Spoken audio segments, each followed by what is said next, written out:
Good afternoon.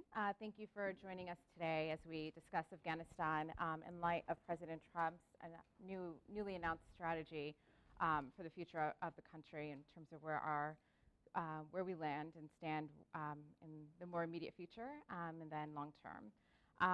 Here to join us, our discussion today is Ioannis Koskinas, John Dempsey, and Peter Bergen. I'll give a quick intro and then we'll start with opening remarks from each from there.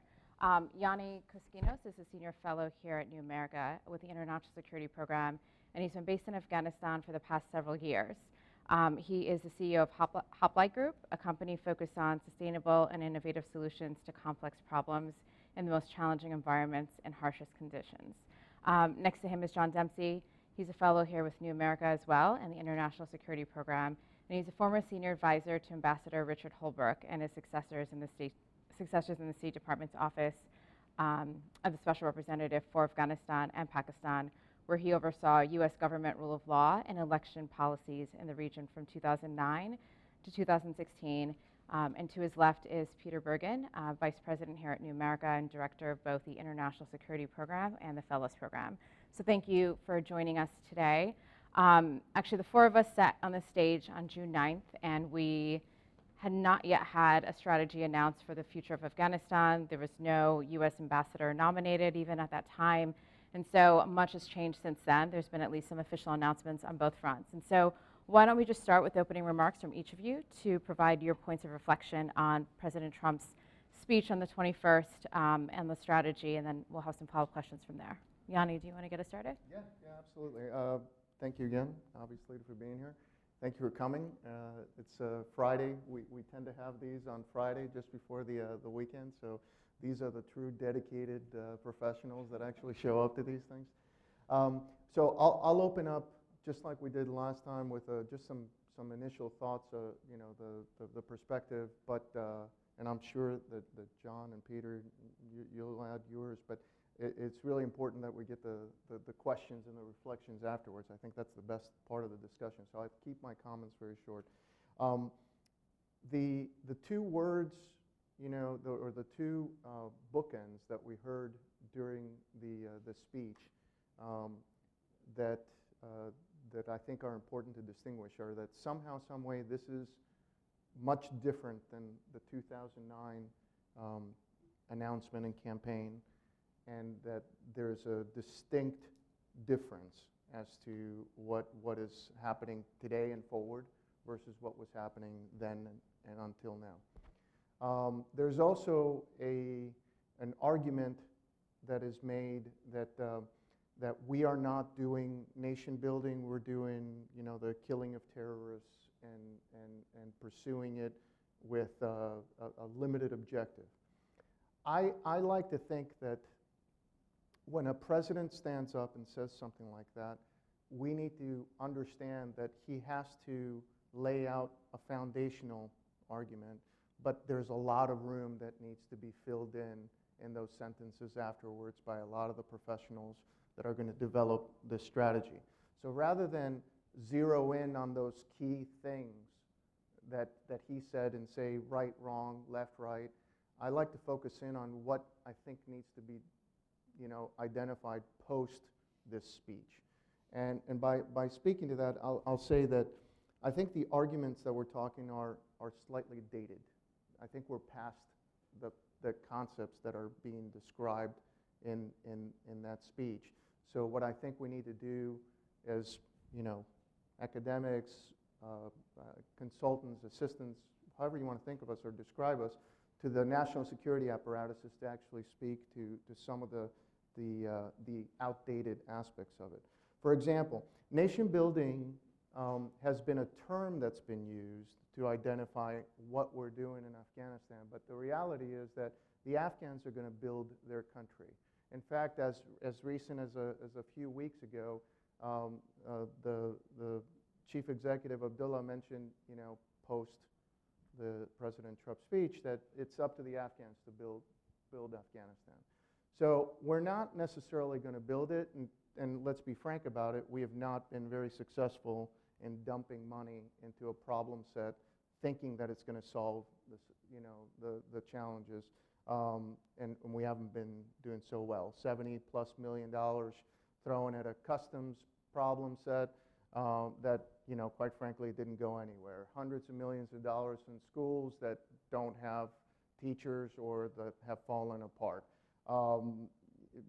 Roads to nowhere, health issues and programs in Afghanistan, and today, if my friend wants to go and have a checkup, they have to fly to New Delhi.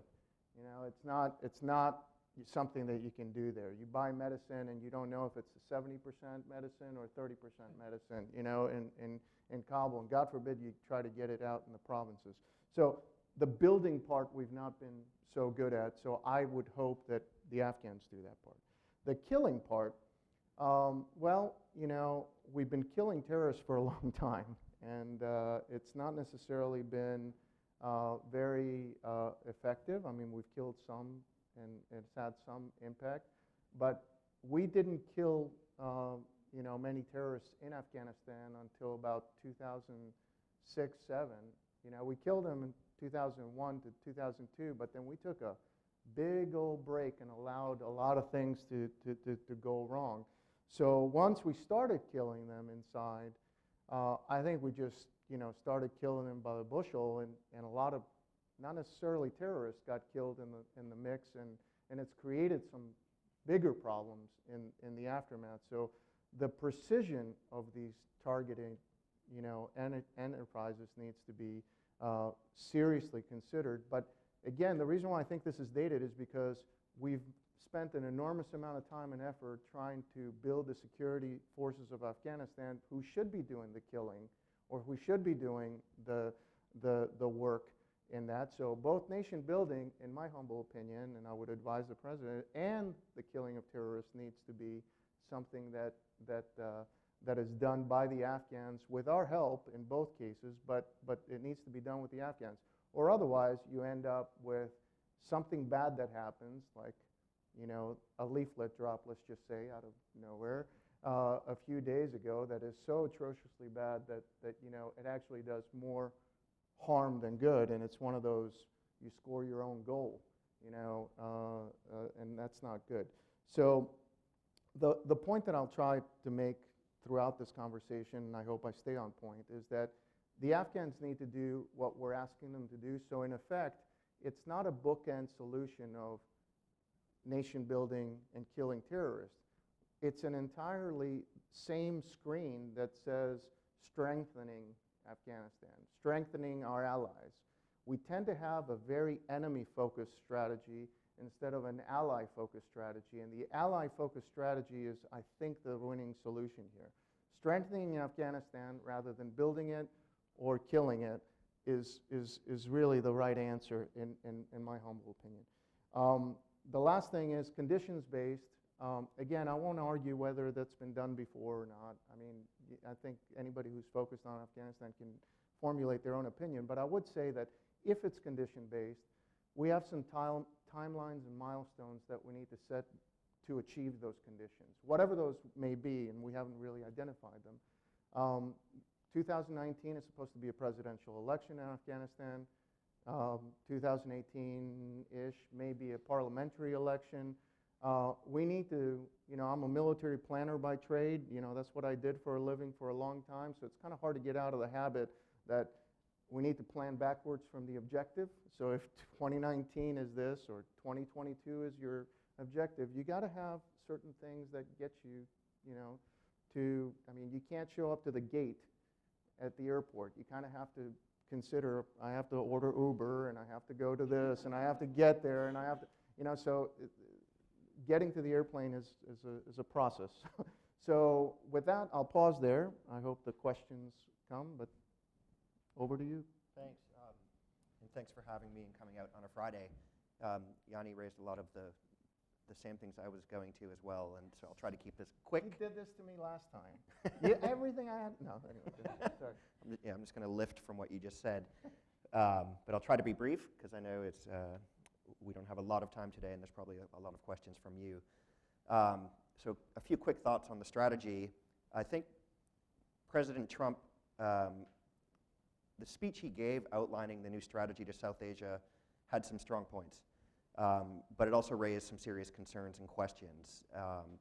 And let me say that in subsequent conversations I've had since he gave that speech with senior US officials who were involved in the interagency discussions over the last few months and who were also involved in helping to craft the speech, many of the questions and concerns that I had after listening to the president have been pretty well addressed, and some things have been helpfully clarified. So overall, I mean, taking those conversations together with the speech, I think the policy process seems to have worked pretty well, and that we're potentially on track now for a stronger approach to Afghanistan than we have been, and that we are at a moment of great opportunity, but there are, as always, a number of key challenges that we're still going to face going forward.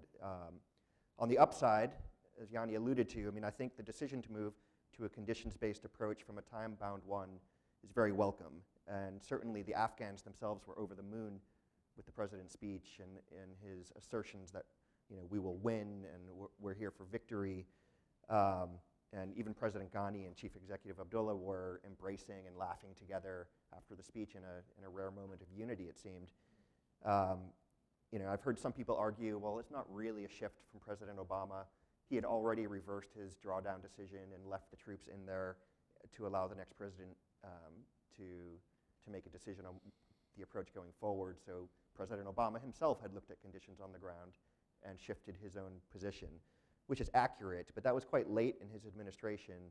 And I think there's been a sense that Obama never really believed in the mission and in the effort in Afghanistan, and that he wanted an escape hatch from the moment he announced the surge in 2009, when he simultaneously announced the drawdown plans.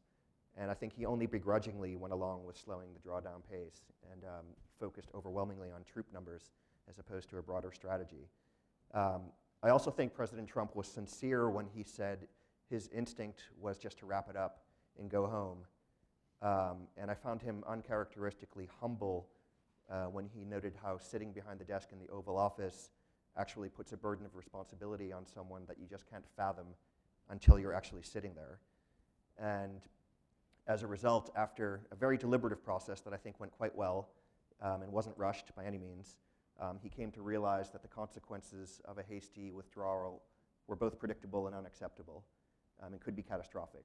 And I think he's right on that, and he was right to make that decision and to reverse the position he would have had going forward. Where I was more concerned was that he never really defined what the conditions on the ground are before we decide the job is done and that we can actually go home. And so that therefore, you know, that allows for, without knowing what the objective is and how we define victory when he says we will win, it allows for, you know, constantly moving of goalposts that are never defined in the first place. So how does he define victory? I mean, the speech overall was quite bellicose. He talked about crushing the enemy. He talked about obliterating terrorists, which had no doubt inspired people in Afghanistan, and particularly in the Afghan security forces who've been bearing the brunt of the war over the last few years. But aside from some tactical changes to the military's rules of engagement, I'm not sure how adding a few thousand more US troops is going to make a significant difference that's going to lead to some sort of military victory in Afghanistan when we couldn't win with 140,000 troops there. I mean, I know that the indefinite duration of our commitment, I think, is a significant step in the right direction, but I'm not sure that having a few thousand more troops on top of what we have now and expanded authorities to attack the enemy is going to bring about a fundamental shift. But it might buy some time, and it might tilt the balance a bit more in our favor so that we can look to other outcomes that will be sustainable. And similarly, as Yanni also talked about on the remarks on no nation building, I think it's pretty clear why he said that politically. He's playing to his base that thinks we should be building the nation here at home and building infrastructure here. Why are we spending billions of dollars in Afghanistan on roads and bridges and capacity building and ministries when we have serious problems here in the United States? But again, it made me concerned that he was therefore going to turn his back on our civilian efforts and to try to focus on a military solution to the problem. But without a functioning state and state institutions and governing bodies and ministries that are able to provide basic services to the Afghan people, not just in Kabul, but out in the provinces, people will probably not have much faith in the government. It won't have a lot of support And particularly, if corruption remains high, I think that the Afghan people are not going to feel that the state represents them and their interests. And so therefore, if we were to leave, I don't know that there'd be a state that would be able to function for very long before the Taliban were able to start making inroads again, particularly if the Pakistan problem hasn't been addressed. And it also leaves open the question of the potential for terrorists to come back in into ungoverned spaces. So I think focusing on the governance issue is going to remain a key. But also in subsequent conversations after the speech I had with senior officials, I've been assured that by no nation building, he meant no nation building for nation building's sake, that we're not here for charity because the Afghan people need assistance, that this is in America's national security interest. And so the amount of money we committed at Brussels last year on civilian assistance, we're committed to provide. We're committed to continue to build state institutions. But rather than calling it nation building, they want to call it reform of state governing institutions. I think the name is irrelevant, but that there has to be a focus simultaneous to the military effort to build up the state. And then the final points I'd have are actually more questions. And one is, what are we doing on Pakistan? There was a lot of talk about pressuring Pakistan, encouraging Pakistan to do the right thing about terrorists. We've done a lot of this in the past and had these discussions many times over the years. But really, where's our leverage? I mean, we do have security assistance we can cut, certainly, or put on hold, or put more conditions on them. But we also need the lines of communication through Pakistan if we're going to be able to supply our military in Afghanistan. I mean, we're not going to bring it through Iran for obvious reasons. It doesn't seem like we're going to be bringing it through Russia and Central Asia either these days, and we can't airlift everything. So without Pakistan allowing those lines of communication to remain open, we're sort of stuck relying on them for certain things. Also, they have a relationship with China. Clearly, the Chinese have been promising billions of dollars in investment in the coming years, tens of billions. So even if we were to withhold a few $100 million of security assistance, I'm not sure that it's going to make much of a difference. And what was the point of signaling out greater Indian involvement and the need for that at the same time we're saying Pakistan needs to change its behavior? It seems like the focus on India, even if that's what we want, is counterproductive. On the peace process, there was a mention that someday there may be room to have an effective peace process, but only after an effective military approach has had time to work. But I don't know how we'll define what is effective or what he means by someday. And in the meantime, do we pursue avenues to try to keep peace processes alive?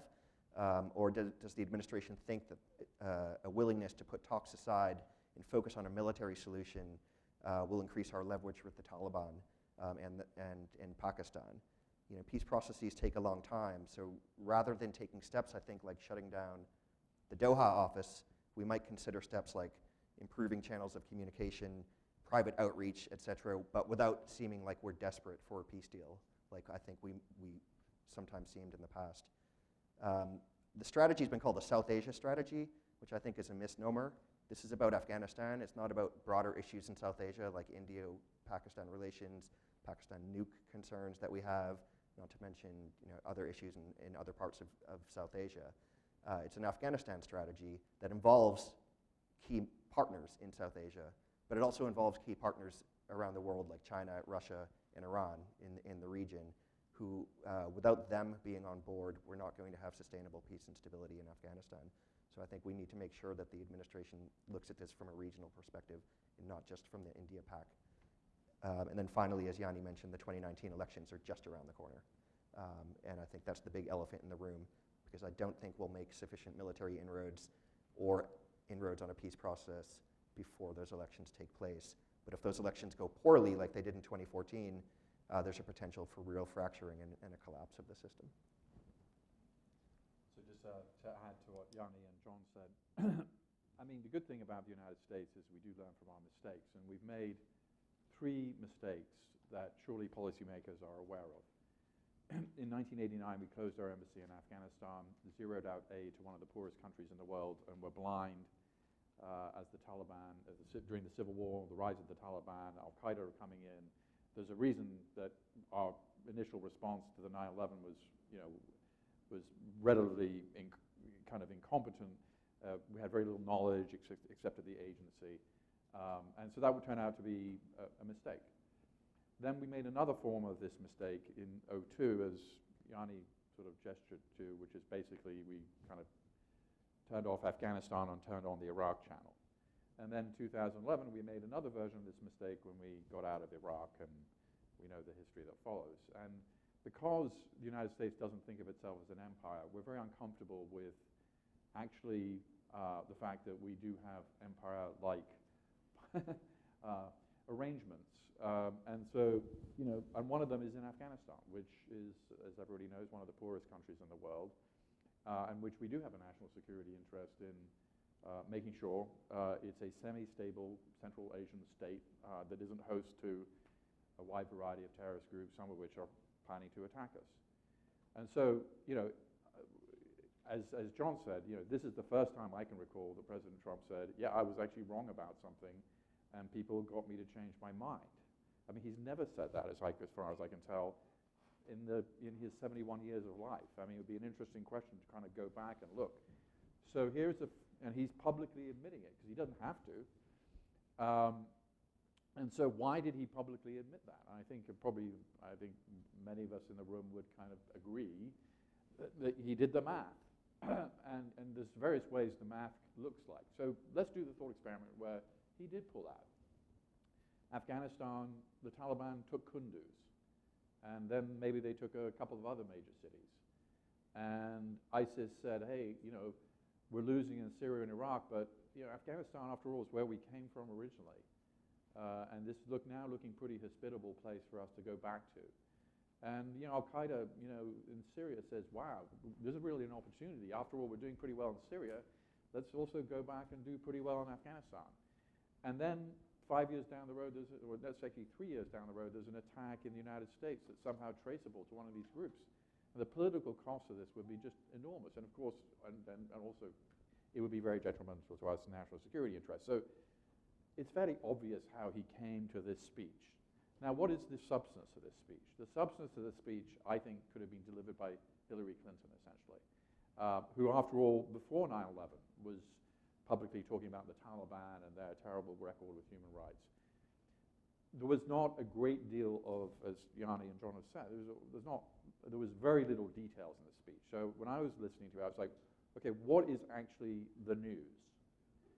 So the news was three things. It was, one, we are not leaving and there are no withdrawal dates. And obviously that is a big change, really, from the Obama administration.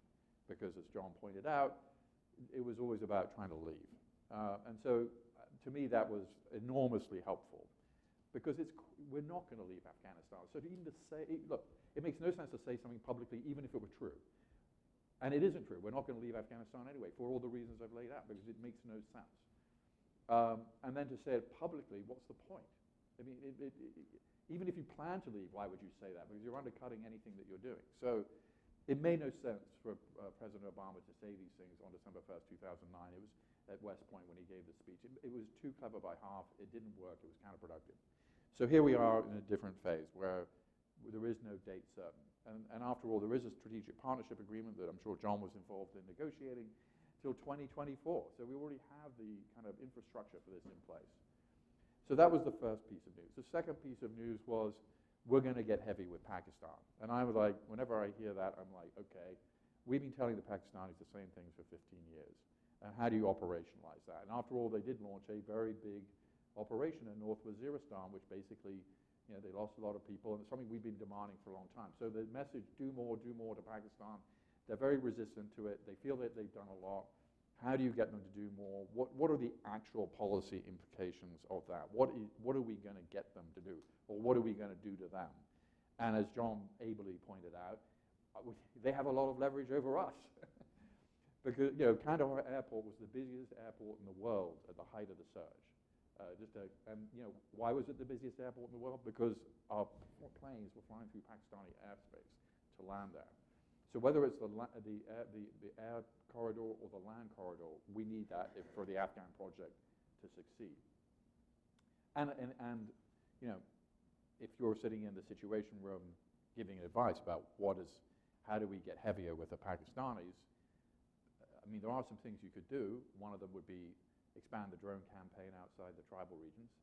Well, you know, there might be some real blowback against that. We've only taken one strike of the many hundreds of strikes outside the tribal regions, and that was the one that killed the former leader of the Taliban in Baluchistan. But if you kind of expanded this, I mean, that is one thing you could do. But you know, there would be some pretty big blowback on the Pakistani end. You might designate some more people and be more public.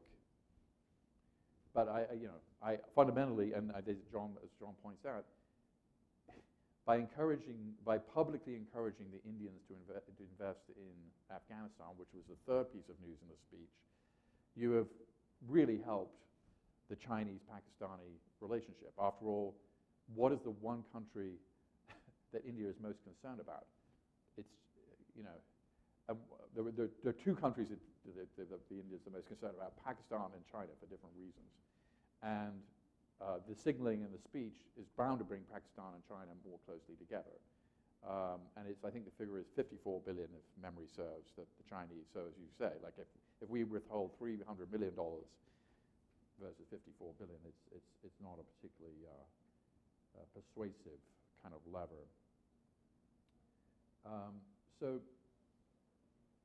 I think I'll leave it there. John raised an interesting question, and I will ask him a question perhaps. So if indeed, I mean, I do think there's a public signaling about this, we're going to send more troops for a longer time. There's a public signaling aspect to that. Then there is some military advantage. But as John asked the question, well, we had 100,000 there in 2009. If we have 15,000 at the end of this year, you know, what's the difference? I mean, well, one difference could be the Afghan National Army is in better shape than it was in 2009. That would be, and if I was, you know, trying to talk about this publicly with, as a government official, I'd be saying, like, you know, we're not throwing this into a void. I mean, the Afghan National Army is really, you know, taking a lot of casualties, is a, you know, much more effective. I don't know if this is true or not. I suspect it is a more effective fighting force. They really need the help. This will be a kind of force multiplier, and that kind of makes it. It's not just the several thousand. It's a much bigger thing about, using Johnny's term, strengthening the Afghan National Army. So it's really that's a question, not a statement. I mean, what do you think, or Johnny? What do you think? I mean, I'm not a military expert on the Afghan National Security Forces. I think they probably have improved somewhat since 2009. Certain forces significantly. The special forces in particular. Their air force is going to become much stronger, I think. We've just committed to giving them 150 helicopters and training. I think adding a few thousand forces there by some time, it helps us so that if a crisis erupts in Helmand, like last year, we are able to send Americans down to assist the Afghans on the ground in these districts. And if a crisis erupts in Kunduz and Helmand at the same time, we might actually have the number of people there who'd be able to take on a couple of provincial capital, defenses simultaneously. But I don't think, we're not going to be doing Marja operations again and clearing key terrain districts all across the south, and then hoping that we can hold and build them indefinitely. I mean, putting in these troops, I think, helps to motivate the Afghan security forces that we have their backs, so that could cut attrition. I think it sends a signal to the Taliban in Pakistan that they're not going to win. That, even though Nicholson describes it as a stalemate, it's sort of been a stalemate that the Taliban have had in their direction over the last few years as they've gained more and more territory. So while we're there to help the Afghans prevent a catastrophic failure militarily, we have to simultaneously be doing everything we can to ensure that there's some sort of political settlement to this that ultimately ends the conflict. Do you think the Afghan National Army is better? I think so. Actually, no, I know so. I've seen it mature. I've seen it become a much more formidable force. From my first experience in Afghanistan in 2005 to now, I mean, it's not even the same country in terms of the security apparatus that is in place. But what I worry about is the solutions that we are proposing are sort of similar to previous solutions. It's just that we're doubling down on it. You know, we're putting more, $7 billion worth of additional Air Force hardware is coming over there. That's okay. In plain terms, you say more is better. Okay, so that's good. But I'm more of a detailed guy, so I'd want to see where that $7 billion, how it's used, what's the planning. You know, we can say that we're going to send another 6,000 Humvees over there, but if the 6,000 Humvees are going to turn into 4,000 that go to the Taliban because somebody dropped their weapons and they took over their base, you know, that is not a good plan. So I'm not so focused on the hardware, although it is a good thing. You know, quality, you know, quantity has a quality of its own kind of thing. But I'm more concerned with making sure that we have the right mechanisms in place. For example, we say we're going to give you some more advisors because we're going to increase the number of special forces in Afghanistan, the Afghan commandos. We're taking it from a brigade to a corps, so we're going to have multiple brigades. Well, that doesn't happen overnight. Yeah. That takes time. That takes both the logistics footprint that we tend to forget, you know, and the background support, not just the guys with guns. It takes a lot more helicopters. It takes a lot more support mechanisms.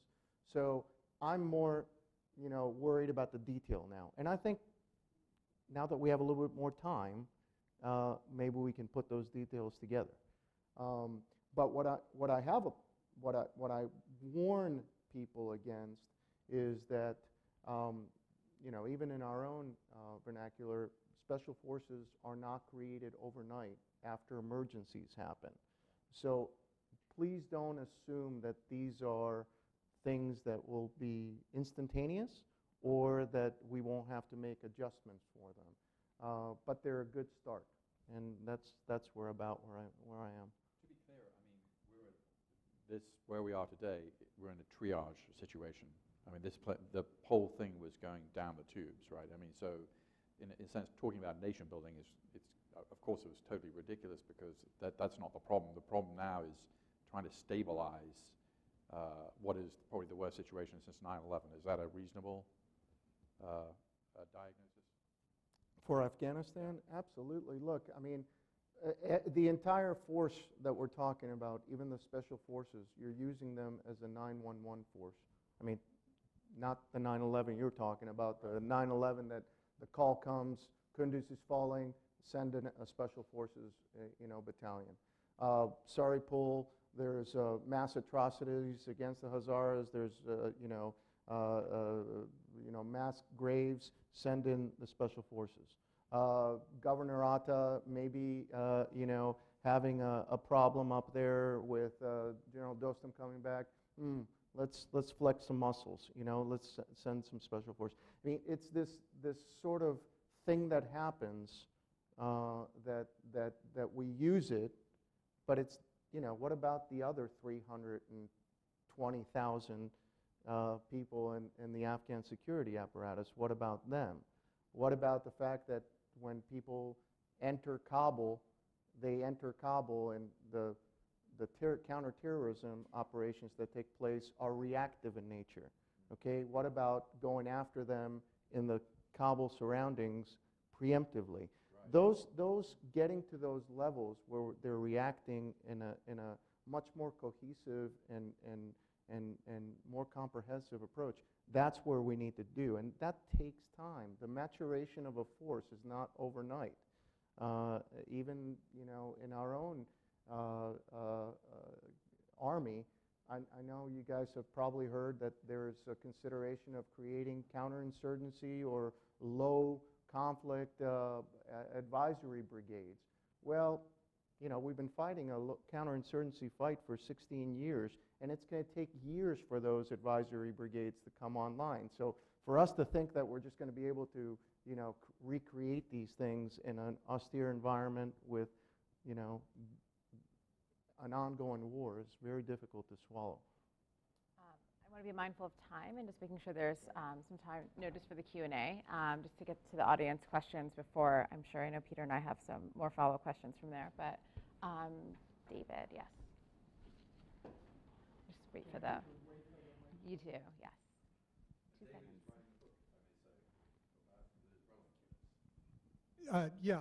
So I'm David Wood. I'm a fellow here in the Future of War program. I want to ask you what we know about the Taliban, because my impression is that it's slowly been transforming from a sort of a grassroots guerrilla organization into one manned primarily by foreign fighters. If that's the case, then the kind of thing that had some chance of working some years ago, like the village stability operation, sort of grassroots stabilization efforts, don't really matter. If this is a foreign army that we're fighting, then, well, I guess the question is this a foreign army we're fighting? And if so, do those kinds of stabilization efforts really make sense anymore? I'll take the start. David, it's not. I mean, let's just stop there. It's not a foreign army. Does it have some foreign mercenaries of sort? Absolutely. Does it have some elements of it that are marriage of convenience, and they can, the Islamic movement of Uzbekistan has, fighters inside of Afghanistan, but, they've been there for multiple decades, and quite frankly, they need a home because they're an enclave inside. And they'll fight for whoever it is. They'll fight for the Taliban. They fought for the Pakistani Taliban. They blew up airports in Pakistan, and then they come back, and they've been bulldozed back into Afghanistan.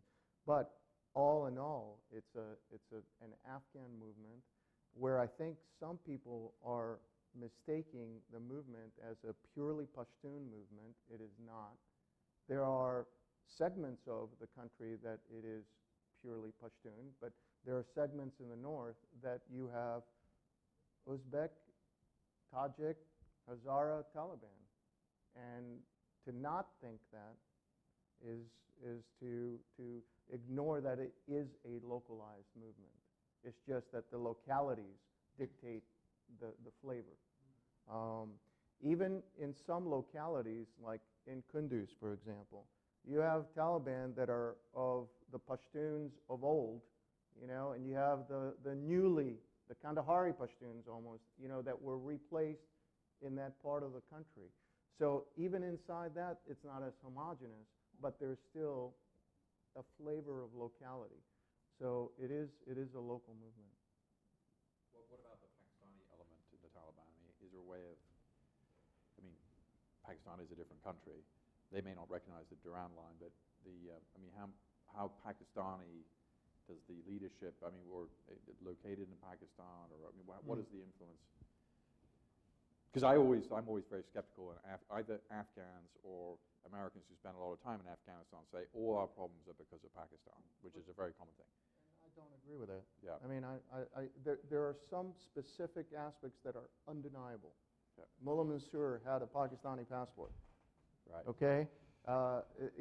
When Mullah Omar died in a Karachi hospital. Died, yeah.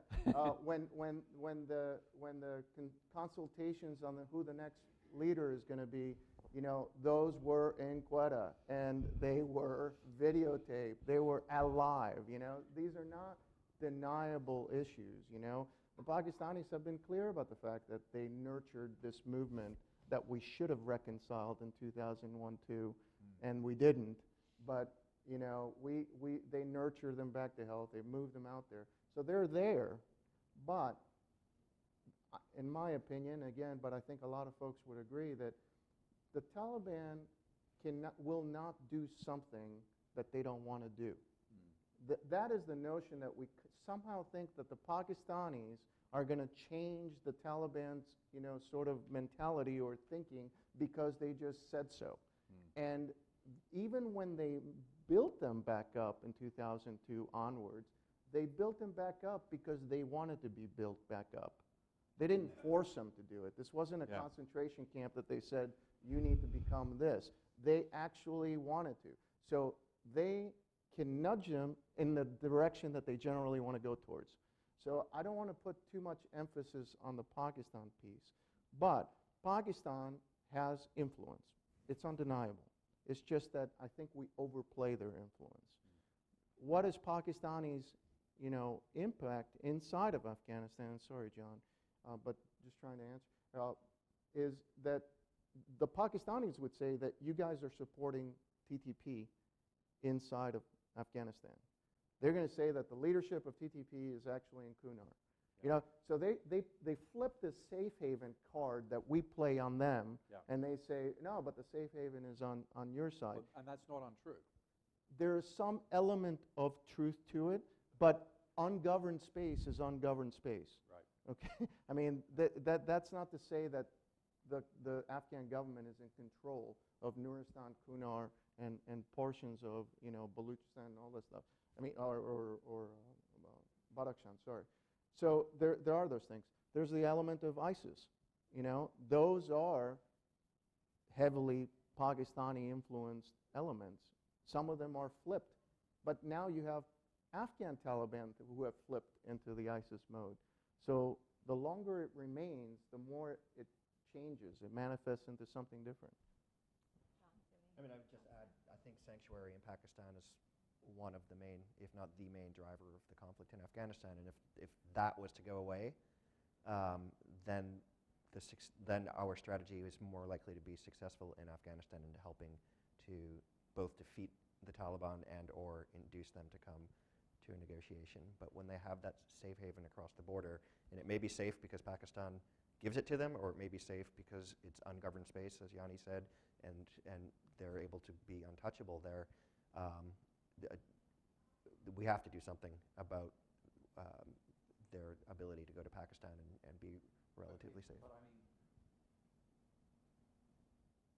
what does that look like? I mean, building a real wall along the 1,500-mile border, or using drone strikes in Quetta, as we've been doing in Raqqa, or I mean, let's try and think through what does that actually look like? Because I mean, it certainly, if you look at the academic literature, it's always if an insurgency has a safe haven, makes a big difference.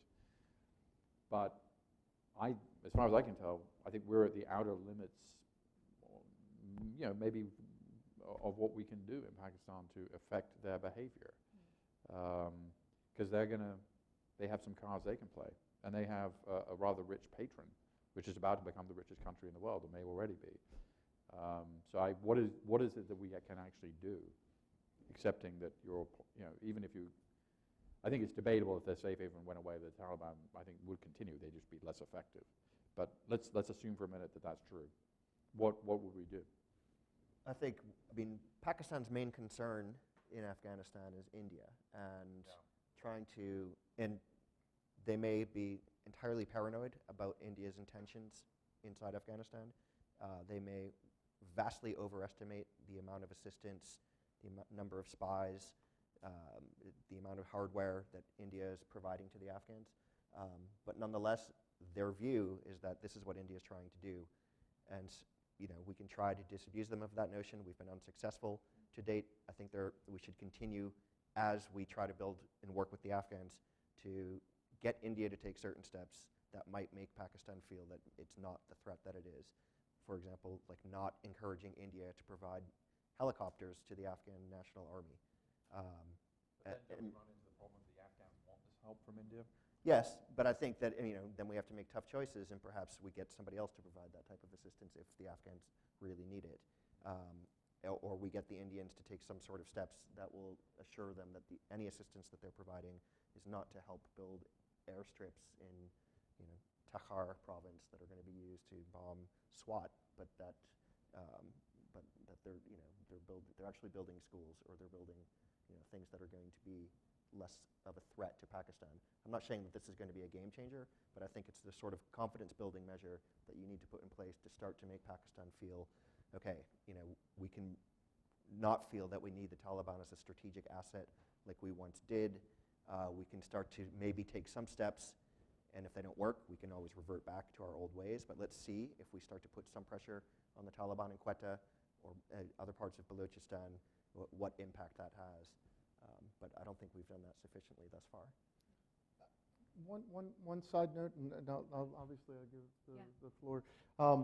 We tend to over-focus on military aspects of this, and that's sort of all of our tendencies, but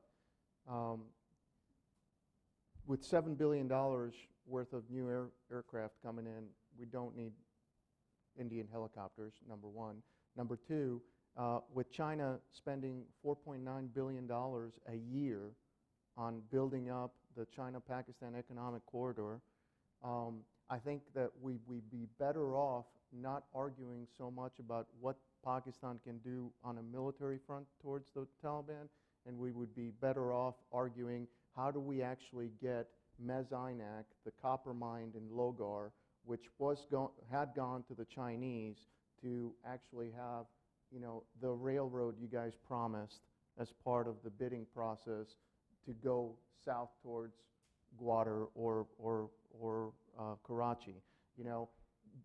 Literally riding the wave from the China-Pakistan economic corridor. But to do that, you need to have an Afghan Ministry of Mines that doesn't have tumbleweeds going through it, because it doesn't have the necessary capacity to actually accomplish the contracting associated with a Mezainak, enterprise. So we need to focus a lot more on,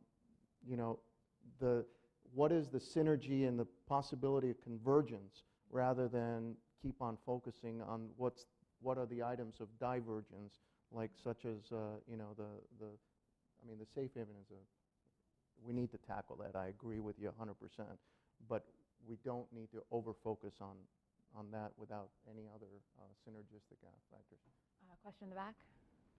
John Parker from NDU INSS. I wondered if anybody on the panel could comment on what you see Russia up to in Afghanistan these days.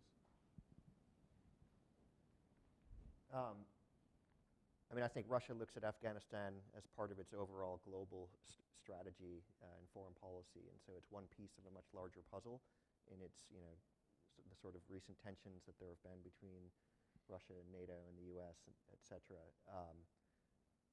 If you look at it from the lens of simply the Afghanistan picture, I think partly it was the uncertainty as to what the United States was going to do going forward. Were we going to leave, or were we going to commit to that country? And there was a real fear that I shouldn't say fear, but there was a real thought that we are actually going to leave, and that ISIS is becoming a legitimate threat in Afghanistan as they lose the ability to stay in Syria and Iraq, and that could potentially pose a threat to Russia as the radical ISIS ideology spreads through Central Asia towards Russia. And so they started to hedge their bets that the United States was not going to stick around, and that security was going to worsen, and ISIS was going to have greater ability to make a foothold in Afghanistan. And so therefore, the enemy of your enemy is your friend, and we're actually going to start supporting the Taliban, which seems odd given the history, but I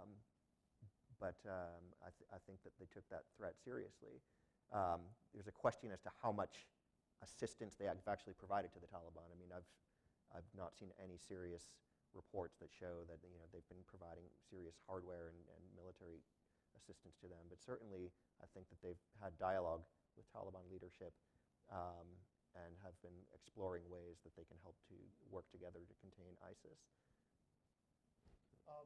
The last leader that was killed, the last Taliban leader that was killed coming back from Iran, and although I obviously don't have the access to know what he was actually doing in Iran, the rumors are that he was coordinating some kind of support from Iran towards the Taliban. Iran has a problem, obviously, the exact description that John pointed out, that ISIS is a problem. They don't want it to move away from Afghanistan and grow, so they'll give some support to the Taliban. Same with Russia.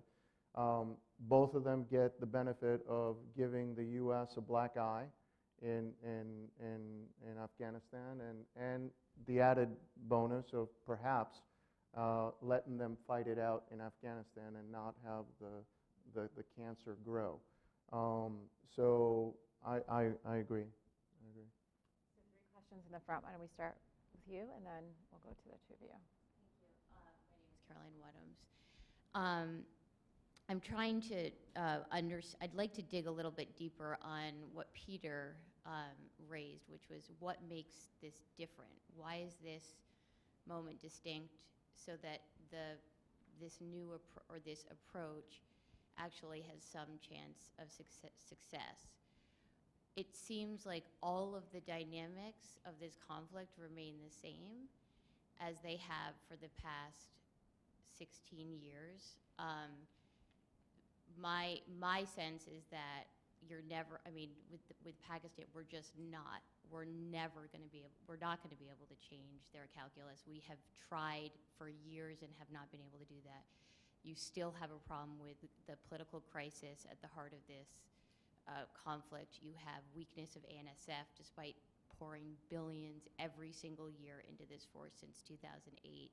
I mean, every element remains the same of this conflict. And I'm trying to understand what makes this moment distinct that increases the chance of success with adding a few thousand troops. It seems like a complete mismatch. So if we could just dig a little bit deeper on that. I'm in violent agreement with you. I mean, the problem is, as you said, I mean, the basic kind of, if you think about it as a Rubik's Cube, think about Syria as a Rubik's Cube, where like there are so many different players, and you can like try and change it in every way, but you're going to disadvantage some of the key players. I think this is a less complicated Rubik's Cube than Afghanistan and Pakistan, but it's still very complicated because you move pieces this way, you're going to piss off the Russians or the Indians or the Pakistanis or the Afghans or the Americans. I mean, there's no really good solution to this. I mean, a radical solution, very unlikely, would be a Kashmiri peace deal, because then what John referred to would kind of dissipate, and the Kashmiri peace deal being essentially a proxy for a rapprochement between Pakistan and India. That's not even on the table because, I mean, it seems so unlikely. Another approach would be the Afghan government recognizing the Durand Line, which after all, might go some way to kind of actually a rapprochement between Afghanistan and Pakistan. From a political point of view, that would be very difficult to do. So the real solutions are almost impossible. The underlying issues are pretty much the same as they've been. You've been following this for as long as anybody else, and this conversation could have happened in 2002, 2003, and while the details of the troop size and the amount of commitment would be different, the essential problems would all be the same. And so that's a very disappointing place to be, but that is where we are. And so then if you're a government official, your response to that is, okay, what is the least bad solution to this problem? Not the actual, what is, that's politically doable. And the American public is certainly not looking for a giant insertion of troops, and that probably would be counterproductive. And so you you end up with this solution, which is not that different, but is probably the best available solution given the real world problems. And that's a very unsatisfactory answer, and you certainly can't say that in a speech when you're announcing the new policy. But that's where we are. I mean, it's sad, but I do think that the policy, the big difference was this, the real big difference was to say we're not going to turn off the lights and leave. I mean, that was very important. As John mentioned, it's gone over well in Afghanistan. Gianni, you live there. I think you actually would be interested in drilling down on, to what extent they believe that's true, or what their reaction was. But this is a very hard problem, and it's not amenable to. And also there are sins of commission and omission in all these things, which we've made a lot of mistakes on both sides of that, and I think. Hopefully we're somewhat of a learning organization, the United States. Do you want? I'll answer one thing. I know you're trying to get as many as you can, and part of the problem is that we choose who we want to hold to account, but we choose the most difficult possibly elements that we could ever hold to account as our primary target for the accounting. So we want to hold the Pakistanis to account. We want to hold, the Taliban to account.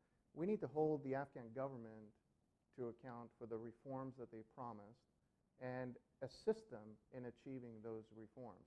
I think that that will go a lot further in establishing a much more stable social state than any security achievement that we may have down the road. But we choose to bypass that, which is the thing that we actually have the most influence on. We pay for just about everything. We are there. We could be embedded with them, but we choose to leave that one to the side and tackle these other mythical creatures out there. So I think that's part of the challenge, that we learn from some mistakes, but we have blind spots.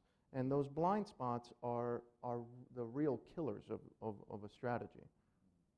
I would just say, I think the dynamic hasn't been the same over the last 16 years. And in fact, like in 2002, the likelihood of a successful outcome was much greater than it is today. And there were opportunities missed. It's easy to say in hindsight. But I think it's become much more complicated. I think what's distinct right now is, as Peter said, we're not going to turn out the lights. We're going to remain committed for at least the foreseeable future. We'll see how long that actually lasts. I think there is a greater understanding of the importance of engaging the region in this, although the speech only focused on Pakistan and India. China has a much greater stake right now in stability in Afghanistan, and so if we can continue to work with the region on that in a meaningful way, there are possibilities. I think we see the elections coming up 2 years from now. We've learned from the prior debacles of 2014, 2009, of what not to do, at least, and we have a little bit of time to potentially help shape the table. And by we, I don't mean the United States necessarily, but people who are able to influence consensus building in Afghanistan as to what the shape of their leadership team should look like, so that as opposed to, and this is going to sound rather undemocratic from the rule of law guy, but as opposed to trying as hard as you can for a free and fair election in Afghanistan, try to get the election sort of endorse an outcome that people have agreed in advance, so that we don't have a 51-49 result and massive fraud and no one accepts the outcome as legitimate, as opposed to an outcome where people say, okay, 2/3 of the country wanted this ticket, they represent major segments of Afghan society, that's the leadership going forward. Because you're not going to have a peaceful, stable resolution to the conflict unless you have a government that Afghans from all walks of life accept, even reluctantly. And I think we have a new administration here, relatively new, that's learning, and so there's potential to influence them in terms of learning from what we've done in the prior Obama and Bush years, and things that we tried and flat tires, not to reinvent.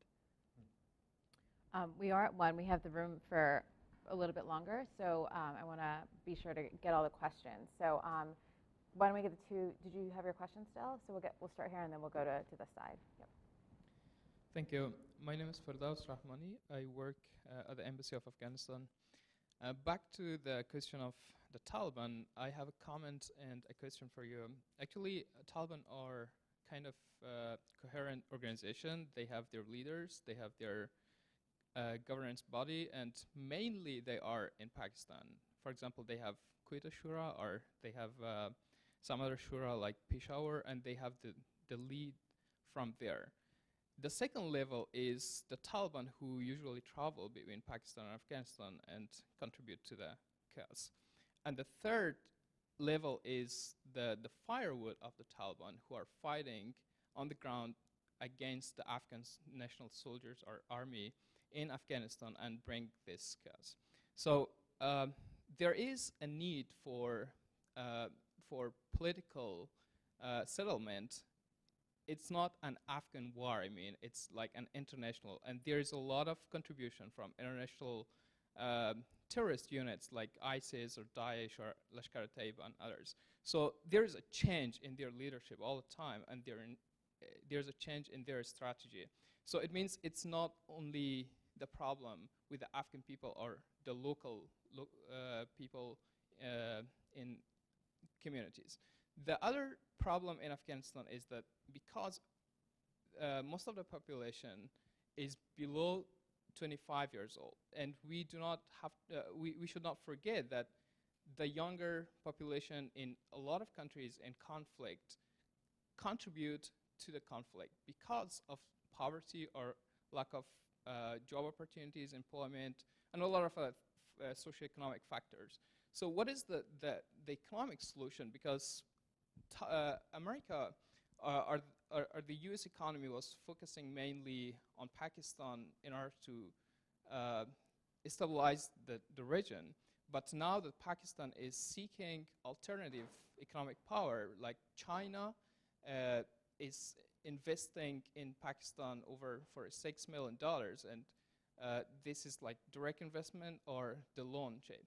So probably Pakistan is not a good option anymore for the US either, because they are turning. So what's an alternative economic power or a country that can support Afghanistan and stabilize the region?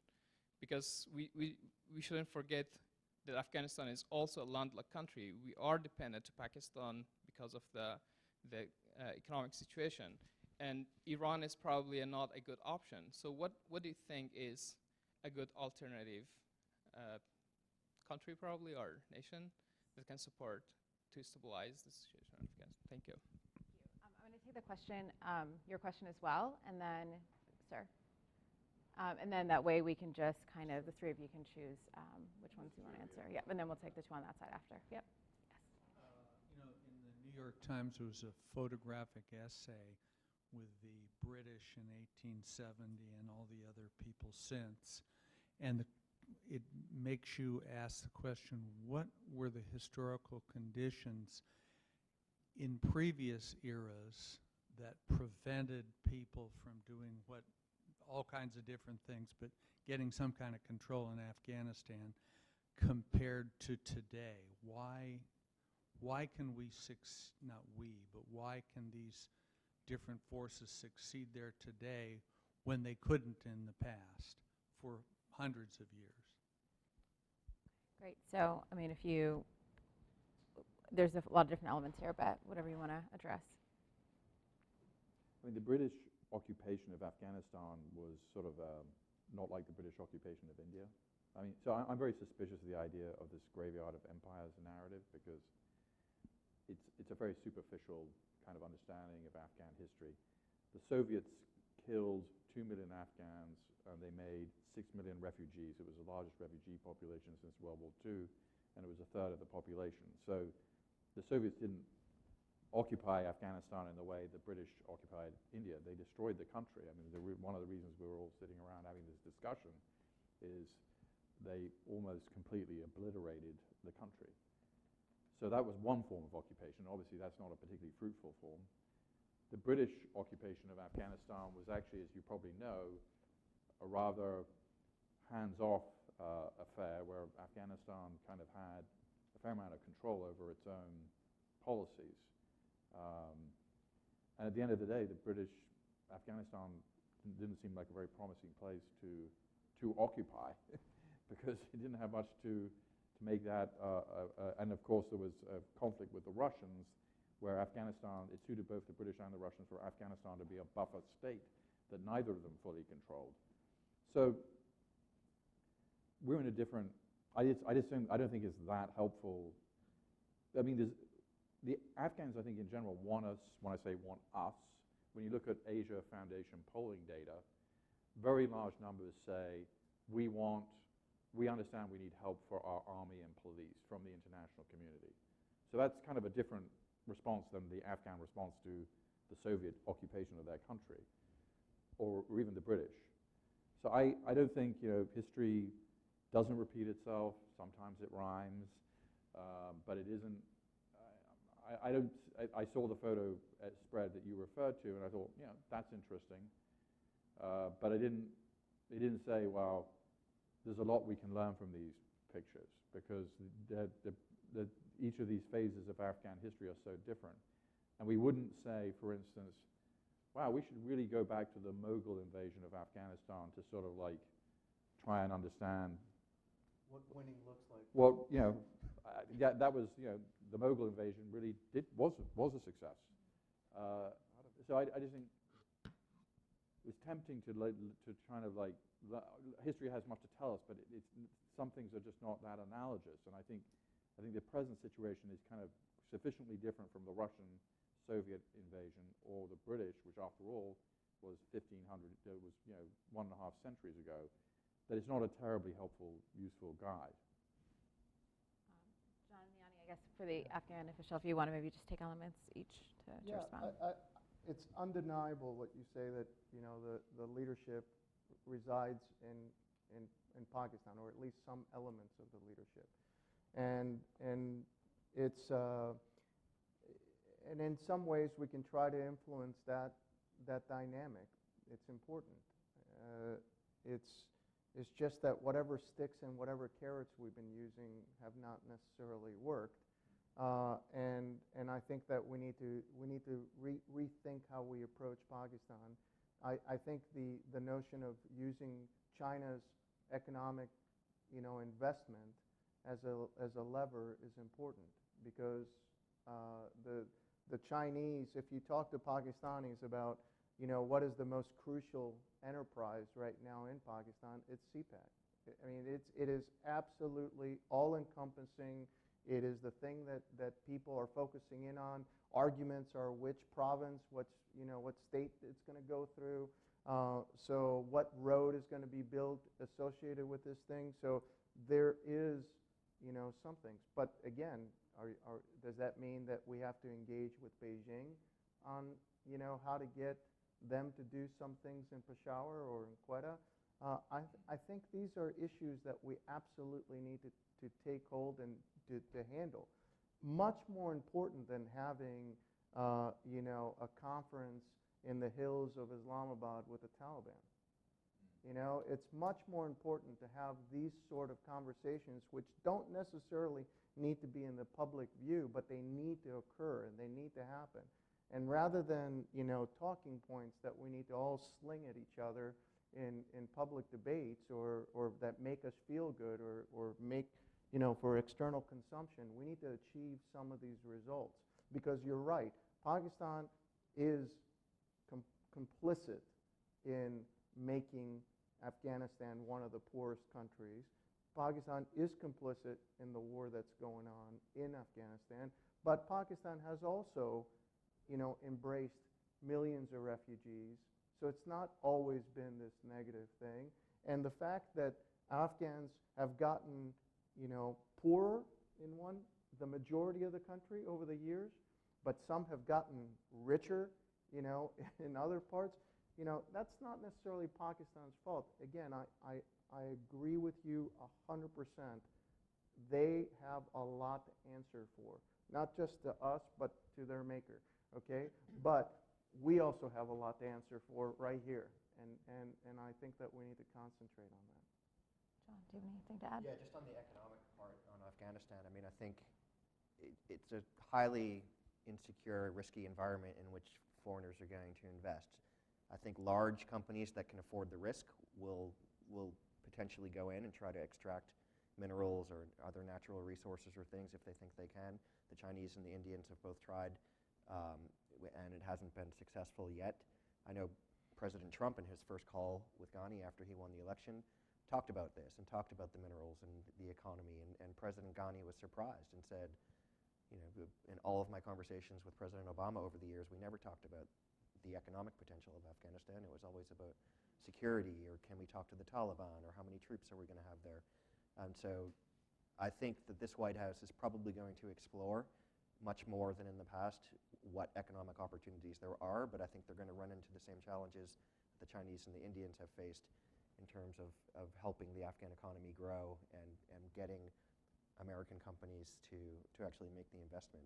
Pakistan could take a key step, I think, that would help the Afghan economy and the Pakistan economy, which would be opening the border with India to goods coming out of Afghanistan. We helped negotiate the Afghanistan-Pakistan Transit Trade Agreement back in 2010, I guess, which should have allowed for Afghan-produced goods, industrial goods, agricultural products, etc., to go across the border into Pakistan, but then onwards to India. And to date, Pakistan's been unwilling to do that, and I think that's problematic. And finally, I mean, on the China thing, CPEC is hugely important on the China-Pakistan part of it. They have a broader strategy on the One Belt, One Road initiative that's looking across Asia. Presumably, they're going to be looking at Central Asia and how to get Afghanistan into Iran, and that opened up. So China, I think, will have a greater interest in looking at economic initiatives. And then, of course, there's the Afghan Diaspora, who are, they send a lot of remittances back to Afghanistan, but they also often will invest in Afghan enterprises because they know the country better than anyone, and they know the risks that there are and how to navigate those. So we'll take the final two questions here, Marvin, and then. John, before I ask my question, John, the way it came across in the president's speech, our involvement with their resources sounded to me, at least, more like exploitation than it did development. Saying, in effect, well, we'll be there because there's money to be made there because they've got the resources. I don't know if others heard it the same way, but I didn't hear it in terms of we're going to be doing all the things that are necessary to develop the infrastructure and so on. We didn't, that's, the building end of it. But I like so much about what Yanni said here about it's the Afghans themselves and it's what they are able to put together. That is the thing that we have to stress, I think, so much, because I think we all know that the additional troops and so on, what it does, in effect, is it buys time. That's essentially what we're doing. And an honest speech would have said that. We've got to do that because the trajectory of the situation there is such that maybe a small increment here can stabilize it for at least for a while. And if we need more, we may have to put in more later to stabilize it. But what we're doing is we're buying time for you to put your act together. And if you can't put your act together, you can leave the at least impression that we won't be there forever. But to instead tie our putting the troops in here with the bravado of we're going to smash them. I don't think any of us take that seriously. But I think what we can take seriously here is that we don't want to give up on the Afghans at this point when there still is a possibility here that they can improve the situation economically and security and reconcile among themselves, the political leaders. If they can do all that, then maybe they can outlast. And ultimately, and I'll stop here, ultimately, I think what's going to make the difference here is when those Taliban fighters say, you know what, we think now that time is on the side of the government and not the Taliban. That's when we can see a successful outcome, I think. I don't know what your reaction is. So I'll take the final question up front, and then you guys will have your time to respond, and then we'll close up from there. Yeah. Hi, I'm Jack Krapansky, unaffiliated. My question is, how closely allied are the Taliban and ISIS and the current day Al-Qaeda, in the sense that with the new policy, if we want to go after ISIS and Al-Qaeda in Afghanistan, do we have to fully engage the Taliban militarily, or can we just work around them and possibly use that as a way to maybe put a wedge between them so that we could politically negotiate with the Taliban eventually, but at least in the short term go after ISIS and Al-Qaeda? The documents in Abbottabad showed that Al-Qaeda was reaching out and in communication with Mullah Omar's private secretary, who was leading the reconciliation efforts when that was happening. So I think that speaks for itself, that they have a relatively close relationship, despite some scholars who've said otherwise, because the documents don't lie. I mean, that's their internal documents. They didn't expect to come see the light of day. Taliban and ISIS are fighting each other. Al-Qaeda and ISIS are fighting each other. And Freud has a very useful expression about the narcissism of minor differences, and this is a pretty good example of that. So, but at the end of the day, there's more in common between these groups than not, in my view, ideologically.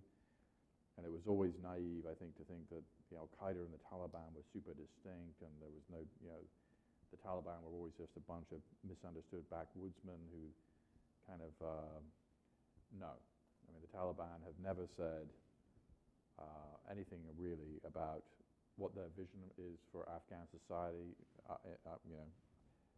So you've got to assume their vision is the same, which is women, no jobs, no education, turn back the clock to 1399, and that's a clock that looks pretty good to ISIS and Al-Qaeda. So these groups will sometimes have internal disagreements about tactics and personalities, but fundamentally, I think there are more similarities than differences. Marvin had some feedback to your points if you want to respond, and then we'll close the speech out. itself. I didn't remember that part of his speech. Somebody actually yesterday referenced exactly what you had said, and it sounded like he was looking more to exploit rather than go in there to help develop, which is probably true. I think that the problem I would have with the way he may be thinking about it, and I'm just trying to glean here, is that what he said during the campaign. Why didn't we take the oil in Iraq? And it's similarly in the speech, you probably could have taken away from that remark, if we're going to go in here and do all of this, then we deserve the minerals. Don't give them to the Chinese, and forget about fair and open, transparent procurement practices. We're going to get it because we put our men on the line, and we deserve it. Whereas if it's just, does he intend to go in there to exploit things for American business interests and American economic interests versus the interest of the Afghans in development? I think that's probably something we face all over the world all the time, and that we do go in there for American interests primarily, but that there sometimes these things can be done to the mutual interest of both the host country and the investors themselves. But again, the problem would be if he thinks that Ghani has to give all the contracts to American multinationals simply because we're there fighting and the Chinese aren't. I think he would be smart if he did that, because he would bind a hell of a lot of American enterprises with the Afghan enterprise. I mean, there's a reason why the F-35 has survived an enormous amount of budget cuts, because they have, like, all 50 states have, some factory in there. So the notion of not tying U.S. business interests with Afghanistan's, growth, economic growth, and have that as something totally negative, I think is missing somewhat the point. I think that we need to just make sure that we're doing it with everything transparent up front and in the best possible business practices in whatever sector that we're in. Because I assure you that the way that the Chinese won Mazainak was not in a fair and transparent way.